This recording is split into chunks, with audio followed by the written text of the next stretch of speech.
express.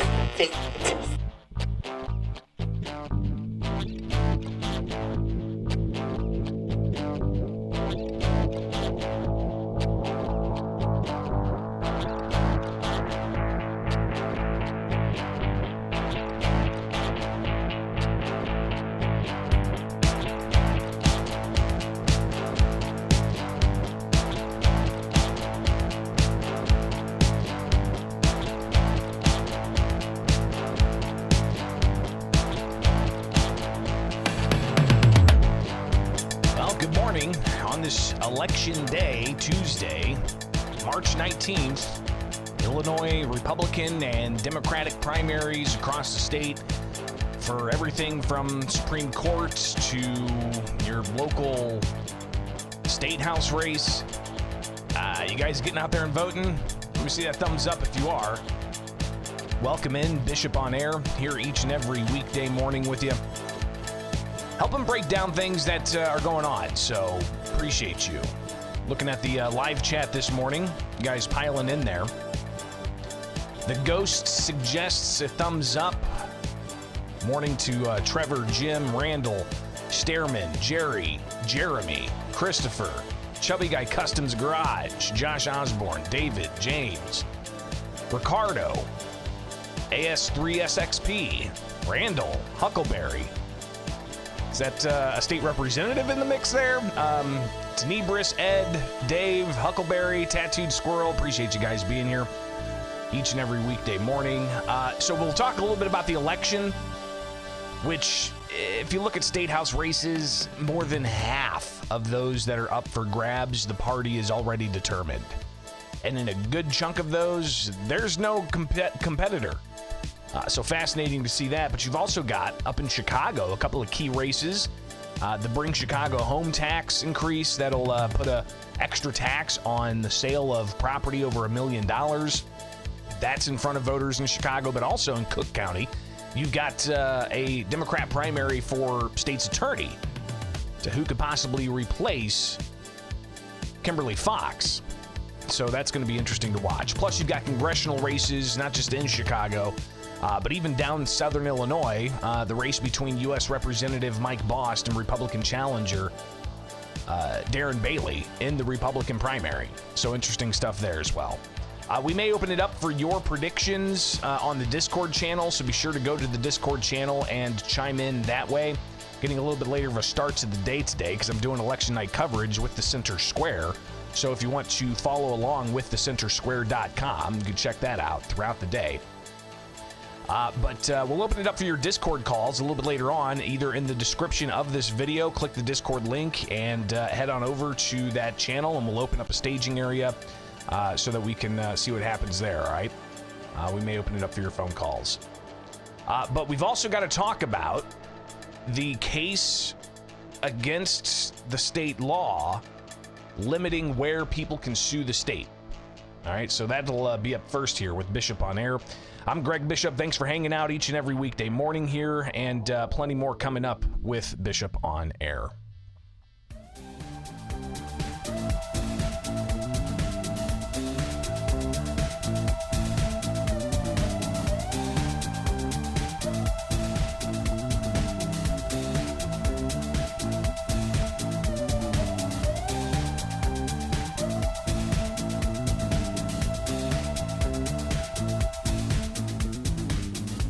The Illinois Supreme Court being asked to take up the case out of Madison County where a judge declared a state law limiting where people can sue the state, alleging constitutional violations, can file their lawsuits to just Cook and Sangamon County, not any of the other 102 counties across the state. We've talked about this for quite some time since it was passed last year and signed into law. And even whenever it was challenged in court on a variety of different cases, the one down in Madison County dealing with the firearm industry liability law that the state signed separately. But when the state motioned to move that from Madison County to Sangamon County, the plaintiffs said no and got a judge to rule that that state law limiting venues is illegal, unconstitutional as applied.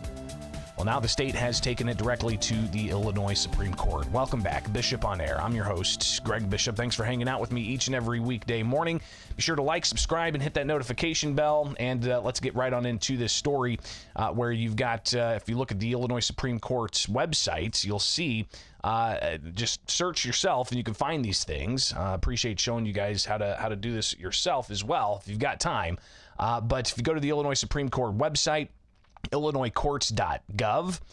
There you'll see high-profile cases, Supreme Court high-profile cases. You view that, you click through, and then you find high-profile Supreme Court cases. And filed yesterday, Piasaw Armory versus Kwame Raoul, etc. So, again, the background here is about a year ago. It was last summer, actually. You had the governor, J.B. Pritzker, in the state of Illinois. He signed that law that ultimately would mean you cannot sue the states outside of Cook County or out of Sangamon County. So you can only file lawsuits there. You can't go to any of the other counties, Madison County, Logan, whatever county, any of them across the state, except for Sangamon and Cook, right? There's 102 counties across the state. They each have their own district courts and local judges that are of the people there, and they get appointed and elected and retained. So, court in your backyard you can take a case to, but not under this law. If you're challenging a state law for constitutional reasons, then state law says, and this law was signed by the governor last year, it says that you cannot sue the states for constitutional violations in the venue of wherever you're at. No, you have to go to Cook County or Sangamon County.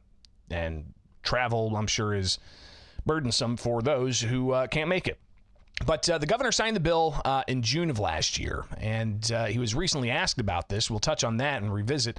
But the proponents ultimately said that they wanted this law because there were lots of constitutional challenges for things like executive orders during COVID, the masking, the vaccines, the social distancing, especially how it impacted schools with teachers and parents and students. So you had a lot of cases there, but you also had all the cases challenging the state's gun and magazine ban in various counties. If you recall, there were temporary restraining orders into the thousands with local judges saying that the law likely violates the Constitution and issued temporary restraining orders. Of course, when it got to the Illinois Supreme Court, that ultimately did away with a lot of those cases, but clearly still questions about the ability to hold the state accountable for questionable laws that people allege violate their rights. But when they passed this, you had Republicans saying that this was tyrannical, right? The proponents said we need this because of judicial economy. We want to make sure that the Illinois Attorney General, which is a separate elected constitutional officer from the governor, but apparently the Attorney General is fine defending the governor's actions, signing laws that people challenge. So Illinois Attorney General being right there to defend those things in court. He's got limited resources. So the proponents of this bill say, hey, we need to be able to just focus on Sangamon or Cook County with these lawsuits, not having them travel all over the state. But flashing back to whenever this ultimately passed the Senate, you had State Senator Jason Plummer raise substantial concerns for the citizens of Illinois. Here's just some of what he had to say. This is offensive to the people of Illinois. And with all due respect to the president, I think some people in this body are starting to forget who works for who. The judiciary does not work for the legislature. The legislature does not work for the constitutional officers. And the judiciary and the legislature and the constitutional officers work for the people of Illinois. And it's time that you start showing some respect to the people of Illinois, quit limiting their rights, quit taking their rights away, and frankly, when we take their rights away, at least give them the decency and the respect to allow their concerns about their rights being taken away be heard in a local courthouse. This is an affront to democracy. I urge a no vote. So again, just some of the debate that happened back last summer, and then the governor signs it, and it's enacted, and then you had challenges even filed in federal court. But one in Madison County State Courts, you had a challenge of a separate law, the firearms liability law, the firearm industry liability law, that essentially says, the attorney general can go after the firearms industry for how they advertise. So Piasa Armory, they sued against that law in Madison County. The state requested that they move that from Madison County to Sangamon County. Even after the attorney in the case for the plaintiffs, Thomas Magg, said, "I dare the state to try to move that case." Well, the state tried to move that case, and then they challenged that, said, "No, we don't want that to be moved. This law is unconstitutional." Then we saw, as we reported out last week, earlier this month, a Madison County judge essentially said that that law was unconstitutional as applied. So let's go through this again, just a little bit of background. You have this law that was passed, House Bill 3062. Republicans said it was tyrannical. You had Piasa Armory challenge the firearm liability law, and Madison County judge found that the court venue limit law, as applied, was unconstitutional. So moving on here, you've got the arguments that were made. The state tried to argue that this is to limit venue shopping, and if the plaintiffs can't make it to Sangamon County, they can zoom in. Well, the judge fired back and said the same goes for the state. If they can't make it down to Madison County for hearings, well, they can zoom in. So interesting to see that, and the judge ultimately finding that unconstitutional as applied in the Piasa case. Well, last week, my colleague Katrina Peterson attended a news conference with the governor on an unrelated issue, and she was able to ask the governor a question about, well, your reaction to this particular law being found unconstitutional by the Madison County District Court. Well, first, let's characterize it properly. It's our law in the state of Illinois, and my reaction is it'll obviously run through the court system. I signed it. I think it's something that makes sense for just organizing the court system, so there isn't a lot of venue shopping going on by people who are just trying to find a friendly judge here or there.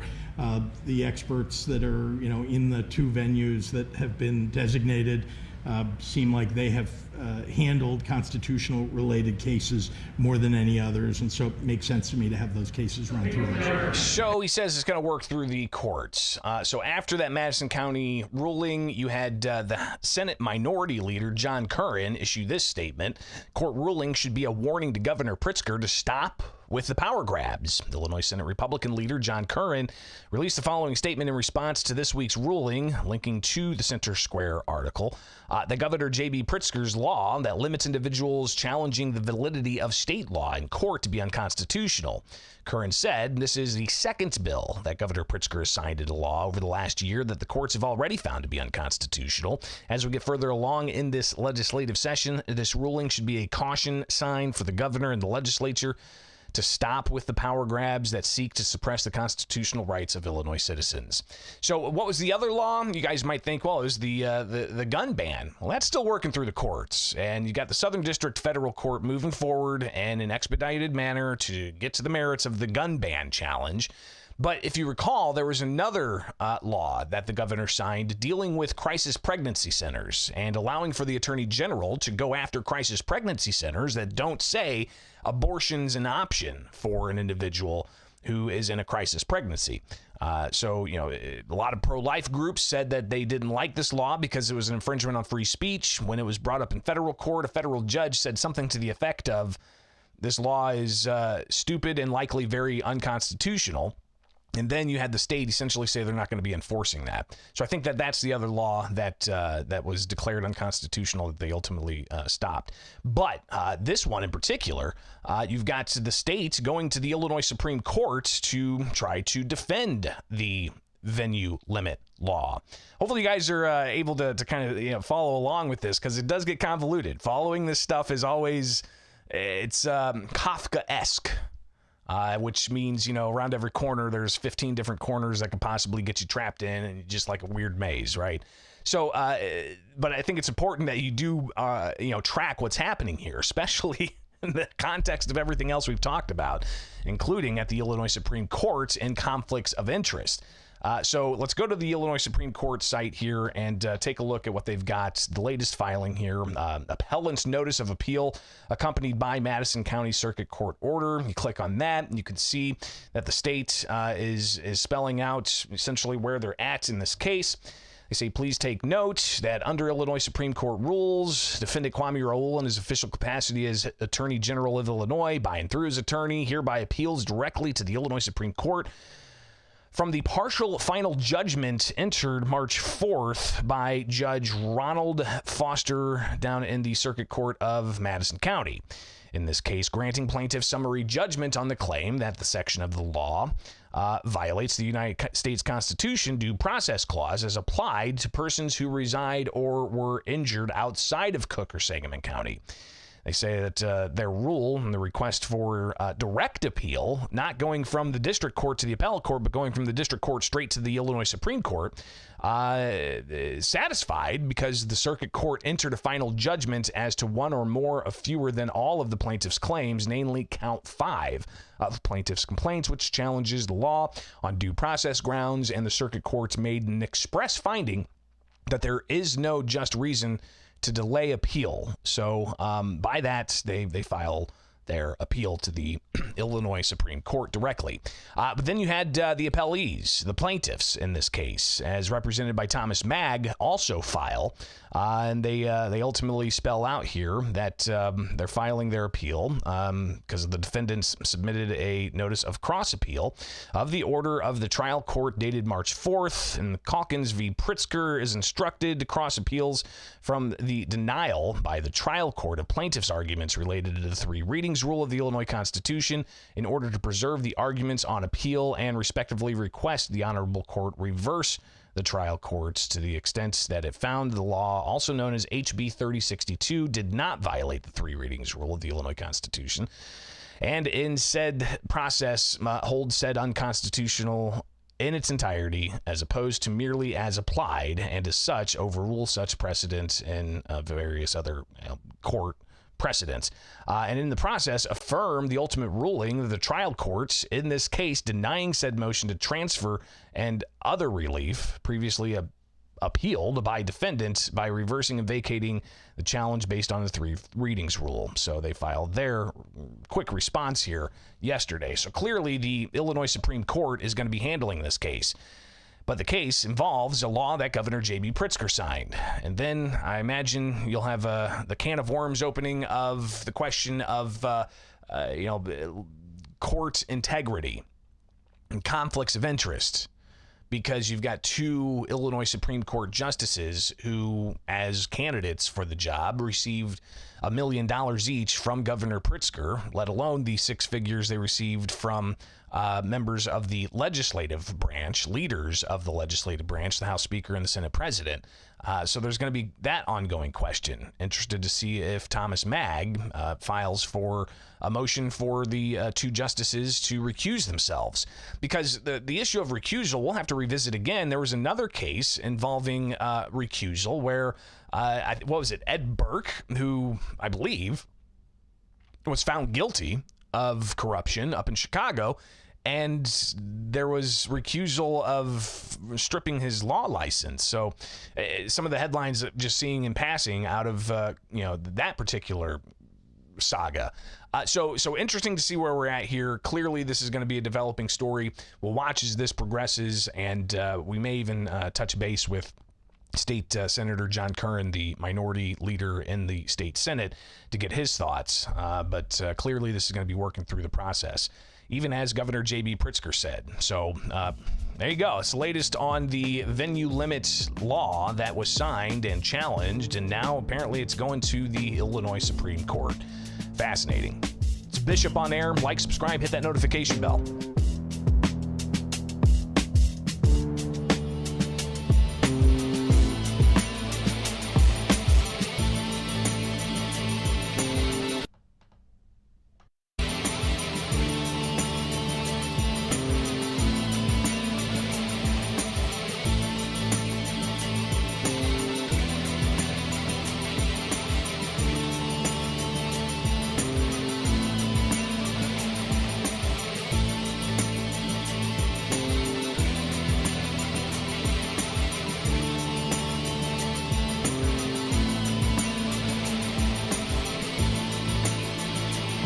It's primary election day in the state of Illinois, March 19th, 2024.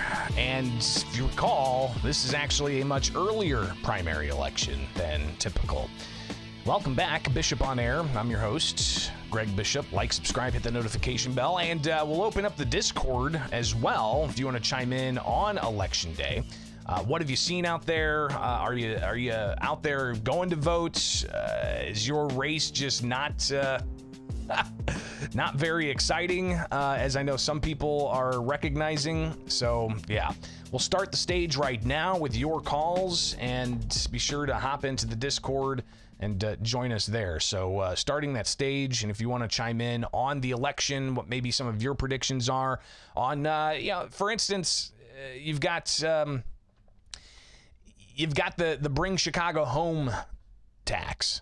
The Bring Chicago Home tax that could very well increase taxes, and how that comes out and ultimately is distributed. It's meant to be for homelessness in Chicago, but are there restraints on how this would be implemented? So your predictions on that, maybe on the Cook County State's Attorney's race. You've got an interesting Democratic primary there.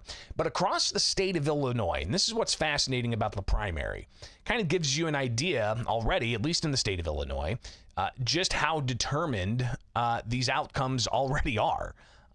In my analysis, looking at all the available races that there are in the Illinois State House, just the Illinois State House, all right, state Senate seats that are up for grabs, not all of them are. They do like a revolving type of thing, just like the U.S. Senate does. But the state Senate seats that are up for grabs and the state House seats, because every 2 years the state House is up for grabs, needing to see that more than half of the state House and Senate seats are parties already determined. So if you want to react to some of that as well, and maybe even what's going on with congressional races. You've got a race between Mike Bost and Darren Bailey that a lot of eyes are on. So we'll open it up here and get your thoughts. And we've got some of you in the chat already. Appreciate that. All I can see here is conservative. It's a long name, but I have requested you to join and sound off. So feel free to just hit accept, and you should be able to join in live this morning. Check 1, check 2. No? All right, let's try Brian. Brian, I'm going to invite you to speak now. So you should just be able to accept that, pop in, and see if you can chime in this morning. All right? If not Brian, then AJ. AJ, we're going to see if you can join. And if you want to, you can go to bishoponair.com or just click that link there in the description of the live show, and you'll be able to chime in on the Discord chat, which we haven't done the Discord in a bit. But if you are able to, go ahead and accept that invite to speak, and you can sound off on this and more. So got your calls here. If Brian can't join, then how about Jorge? Jorge, you are up if you want to chime in. Good morning. Thanks for accepting that invite. What's up? Good morning. So I was watching your live stream, and literally I think there was like 2 people that weren't able to get their mic on. I don't know if it was, I guess a network issue or something, but I was like, okay, I guess I'll join in and see what's going on. I appreciate that. And sometimes it's like flopping around like a fish out of water if the technology doesn't work. So thanks. Right. All right. So I just want to say that I just heard that something about not a lot of voters are turning out this morning, something like that. I guess like 45%, which is interesting. You'd expect more people at the polls, but I guess according to the CBS and some other news outlets, that there are not a lot of people turning out to vote, which I don't know if that's true or not, but that's interesting to, I guess, know about. Voter turnout is always a storyline in elections, and you got to keep in mind, this is not the general election, right? November 5th is that date, and there's going to be massive turnout for that because that's going to be obviously top of the ticket. Who's going to be the next president of the United States, right? So clearly, voter turnout's going to be huge for the general election. For primary elections, voter turnout is always weak, and that could benefit those who are well organized, or those who are pushing certain ballot initiatives like the Bring Chicago Home tax. But if voter turnout's low, it really means some things could be determined pretty decisively. But what that also speaks to is that the electorate just didn't feel motivated to get out to the polls. And when you see, for instance, I was talking to a friend and said, hey, you're going to be going to vote. Well, they said there's no competition on their ballot. There's nothing for them to go and vote for. The incumbent's not being challenged in their primary. In the House seat, the Senate seat, there's no election, and the presidential stuff's already determined, so there was nothing on the ballot for them to turn out for. So that could also add to it. That's interesting. Okay, that's good to know, Bishop. Right on. Appreciate you chiming in and helping me out get this thing going. All right, let's see if Warsaw wants to pop in here to the staging area. Asking Warsaw, get it open there and join in and see if you can get your mic on and do this live. Inviting Warsaw to speak if you want to. Doesn't look like you want to. That's fine. Anybody who does, let's see if we can get conservative back up there. It's a pink logo. Yeah, if conservative, if you just accept that, there you go. Okay, conservative Latina. There you go. I can see that now. I think I know who this is. Good morning. What's going on? Be sure to unmute yourself. You're good. I hear you. Am I unmuted? You're coming through. Well, I'm a candidate, so I'd say get out and vote. What are you I running don't for? understand. I'm running for county board in Sangamon County. My issue being illegal immigration, it's been my issue since 2000. I've testified before Congress about it. I am obviously a conservative Latina. I've worked with law enforcement across the country as it relates to illegal immigration. And, I just think it's the issue right now. I'm pretty discouraged at hearing that people aren't getting out and voting. But, with mail-in ballots and all that, we'll see. But come on, folks, especially your listeners, Greg, should be out voting because our votes do make a difference. And if we're going to listen to you go on about the different issues, we need to do our part and get out and vote. What do you predict turnout to be? Is it going to be 15% or is it going to be 40%? Because listen, even presidential elections, the voter turnout's never 100%. But you can really Greg, but go ahead. We've never faced the kind of future that we're facing now. We're being replaced. Most people are struggling paying their rent, paying food, paying electric. We've never been here. So if this doesn't motivate voters to get out, we are working towards our own demise. Well, appreciate you sounding off, and it takes a lot to run for office. It doesn't matter what office it is. So, how do you feel that you're gonna perform in the election today?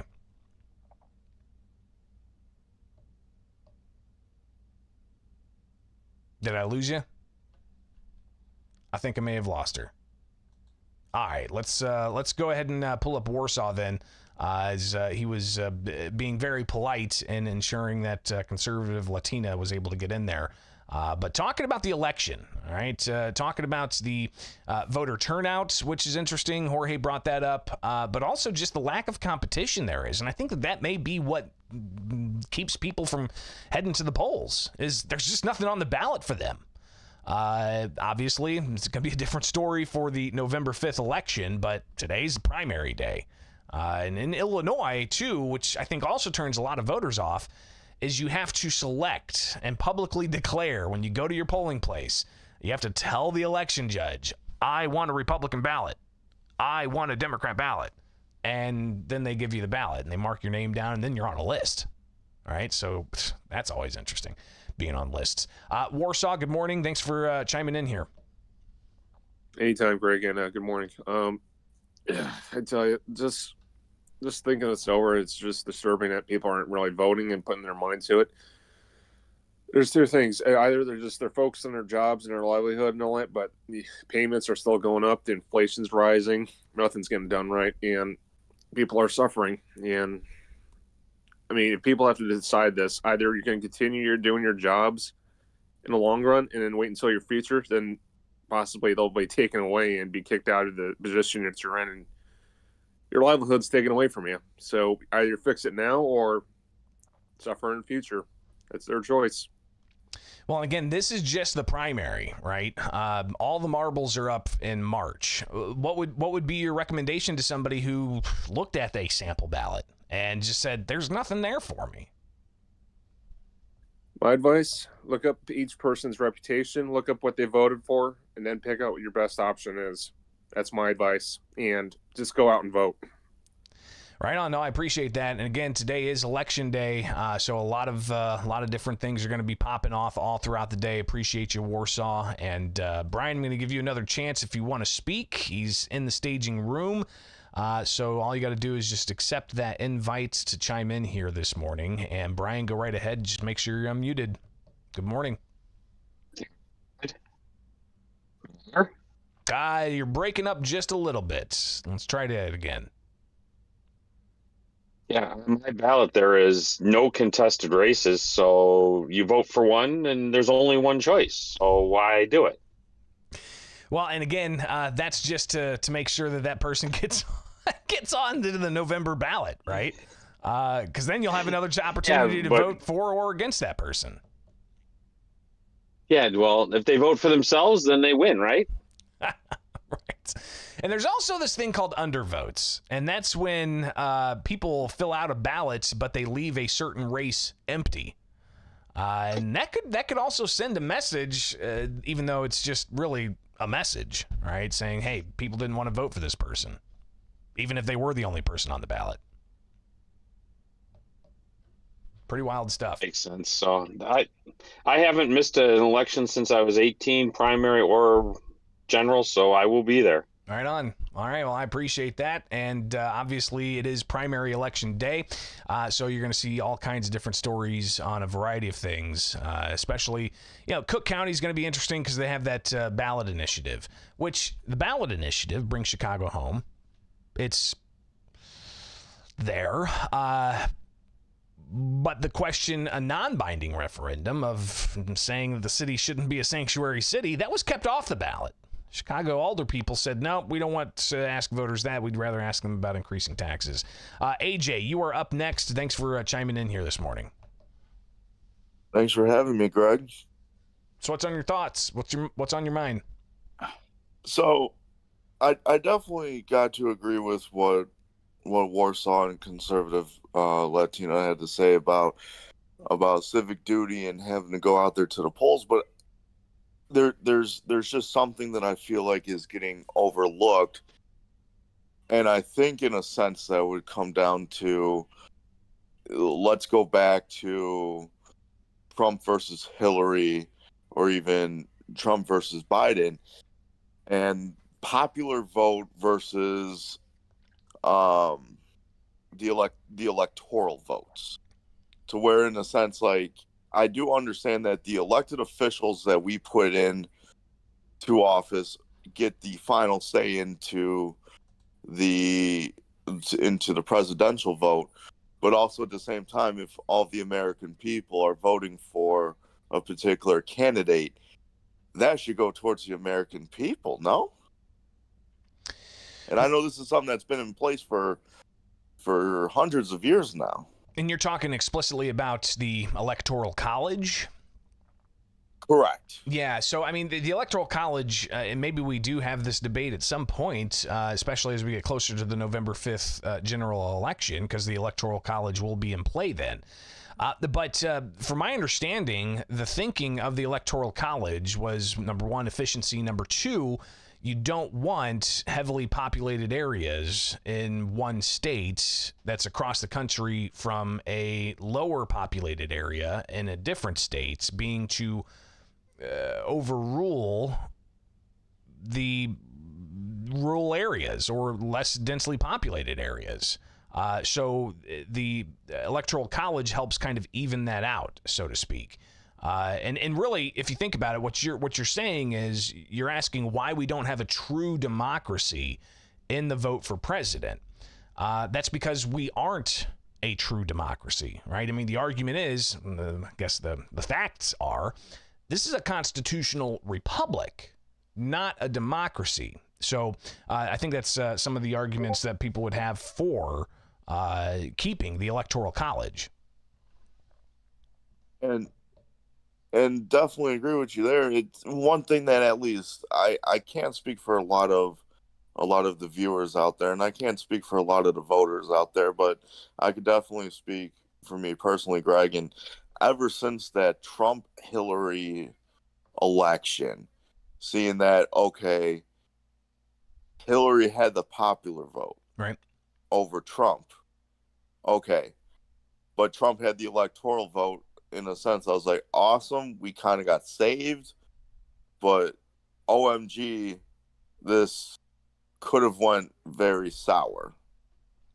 And at least for me, it definitely like made me double guess like the whole entire process as to like, does my vote actually matter for a presidential election? I understand my vote matters for the local municipalities and for the primaries and for the state elections. I understand my vote matters there, but in a big scheme of things, does my vote matter for presidential election if one can have the majority or the popular vote, but the other one has the electoral vote? Well, let me see if I can break this down even further for you. There is room for modifying the current Electoral College process, and that is by allowing for states to divvy their votes up, their Electoral College votes, which are based upon congressional representation. I want to make sure people understand that.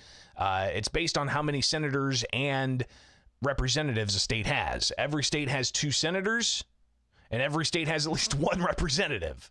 Some states have more representatives. So that's kind of where the weight of a state's Electoral College votes comes from, which also is directly derived from the census. All right, so we could have an entire conversation about how we count the census.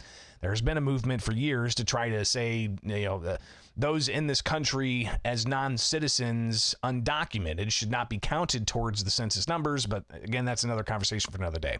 But proportional representation, there's a way to get at the spirit of what you're talking about as to your vote counting in those elections. And that way is to say Illinois. I think we've got 19 Electoral College votes, if I'm not mistaken. We've got 17 state, members of the U.S. House of Representatives and 2 senators. Don't quote me on that number. But Illinois is a winner-takes-all state. So in Illinois, say the Democrat in the November election gets 51% of the votes, and the Republican gets 49% of the vote. The Democrat gets all of Illinois' Electoral College votes. That's just the way Illinois does it. They don't split it up, 51%, 49%, or the closest equivalent thereof, right? Illinois, it's a winner takes all. A lot of states across the country, it's winner takes all. So I think there's a way to address what you're raising here, and as far as the question of, is it really representative, by maybe telling states to, hey, split up your Electoral College votes. Let's have true use of that Electoral College system. Might make election night even more interesting, right? Say Pennsylvania was able to split their votes. A third went to the Republican, 2/3 went to the Democrats. Missouri, 70% went to the Republican, 30% went to the Democrats, and it could even help out some of those third-party candidates, like RFK Jr., for instance. He could say, I got 15% of the vote out of Indiana. I should get 15% of Indiana's Electoral College votes. But sadly, that's not what we do right now, right? It's winner take all in these states. And it's kind of fascinating that it's been that way for, gosh, I don't even know how long. It'd be worth a deep investigation. And Greg, while I have you on, if you don't mind me asking you another quick question here, is with this extreme migrant issue that we have going on, we have all these people pouring in from all sorts of different countries, and of course Governor Pritzker Mayor Brandon Johnson are totally okay with this for the time being. Now, what is the actual mindset? I know we're giving these people lots of resources. We're giving them housing, we're giving them food, we're handing them money. And I know apparently, or from listening to the show the other day, apparently we're giving them cars to drive when they don't have driver's licenses. But with election season in the midst here, are we allowing them to vote as well? There is an interesting dynamic. I'll just use a word that Chicago Mayor Brandon Johnson uses. In Chicago, non-citizens can vote in school council races, from my understanding. They cannot vote in, other elections. And federal law prohibits non-citizens from voting in federal elections. Now, is there going to be a move all of a sudden to say, hey, non-citizens should be able to vote in state house races? I guess that could possibly come up as an issue. Would it be politically popular? Not sure, but clearly that's a growing concern out there. And the question is how far do you get the camel's nose under the tent, right? Allowing them to vote in local school council races because their kids go to public schools and they need to have a voice there. And, the argument is that they're taxpayers and whatnot and they're stakeholders. But take it to the next logical step. Should they be able to vote in a county sheriff race? Should they be able to vote in a state senate race? Should they be able to vote in a U.S. congressional race? It's an interesting question, AJ, and I appreciate you raising it, and it's definitely something we'll have to watch. Appreciate you taking the time. Let's see, Tenebris, we're going to bring you up really quick here. I just realized, wow, we're going on like 20-plus minutes just with this segment, but I love taking your guys' calls. It was reminiscent of me being on terrestrial radio. So thanks for chiming in. Tenebris, go right ahead. Hey, the more Bishop, the better. Appreciate that. I need a bell. Where's my bell? Ding. Couple of quick thoughts. All right. I think I read that 21 of 54 positions that are eligible for today's the election are running uncontested. The gerrymandering is brutal, and there's always low voter. What I think Trump only had like 51% of the eligible population voted. Let me see if I can find some of those voter turnouts. But yeah, more of your thoughts though while I look this up. Well, I hear people talking about whether they should vote. Like one of the other callers, I voted in every election, every primary since I was 18. If you don't like what's out there, do a write-in. I mean, it's not going to count. Write-ins, though, have to be, at least in Illinois, they have to actually go out and file with the county that's in their jurisdiction in order for any write-in votes to count. This is happening right now in the southern Illinois district where Adam Niemerg is an incumbent Republican. He was actually knocked off the ballot by a challenge, questions about why, but regardless, he's running a write-in campaign, and he had to go in and actually file to be a write-in candidate for the votes to count. What's interesting is his Republican challenger, who's also getting a lot of teacher union money, a Republican challenger in the Republican primary, is also a write-in candidate. So there are actually no state representative candidates in Adam Niemerg's district, which was a fascinating storyline this election. But just keep that in mind. I mean, there is I guess a political statement to what some may characterize as, quote, throwing your vote away. But even like I said, undervotes do send a message. Well, and final thoughts, if you don't vote, you can't bitch. But what about all those taxpayers? They're paying taxes. Gotta vote. You gotta vote. Yeah.